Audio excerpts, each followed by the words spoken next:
Welcome to another cone killing session.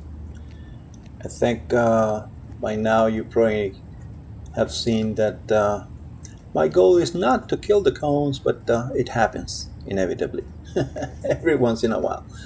These cones are very resilient, though. They, flexible. I run them over, and they regain their shape. Not really much of a problem. I do believe that my cone placement was not the best on this exercise. So they were kind of like in the way. You'll see that in this first turn, I killed that green cone, and it ended up being, in my way.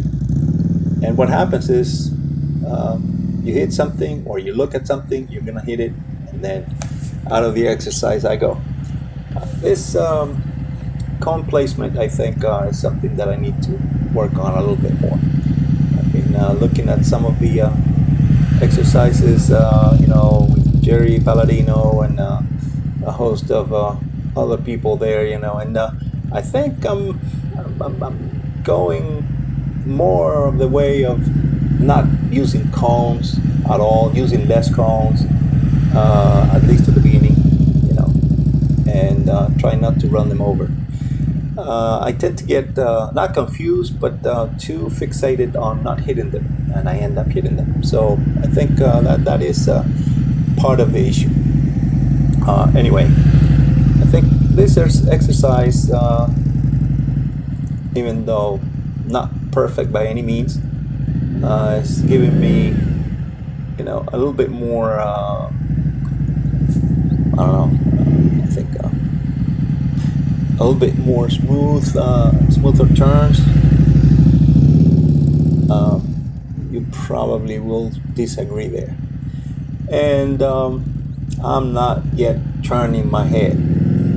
I keep telling myself, you need to turn your head. I'm not doing it. I am not doing it.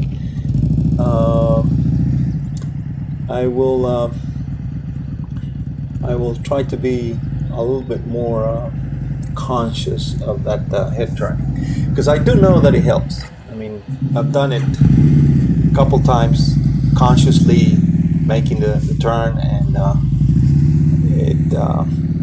it helps. It helps a lot. I think what I'm going to try to do is use those green cones as the cue cones for the turns, and see if that helps me a little bit more, and just get rid of the red ones.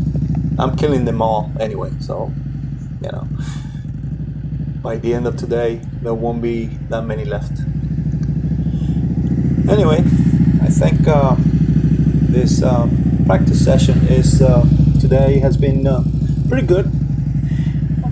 All in all, I believe I did like an hour and 45 minutes of turns and twists.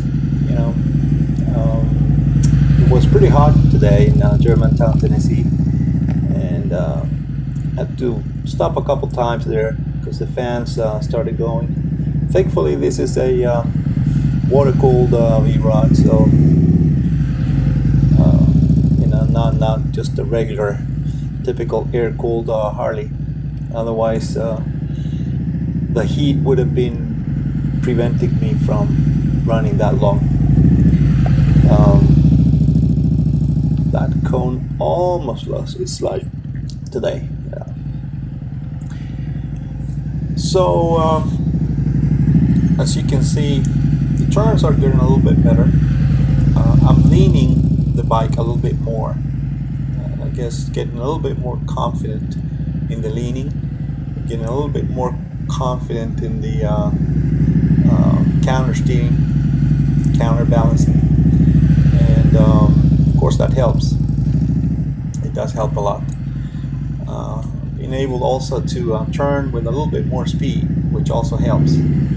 So it's all about practicing. I've been seeing that, I think 4 or 5 days that I've gone out and practiced for like an hour and a half, 2 hours every time. by the end of the practice, of course, I'm doing tighter turns, a little bit more smooth. The throttle control is a little bit better.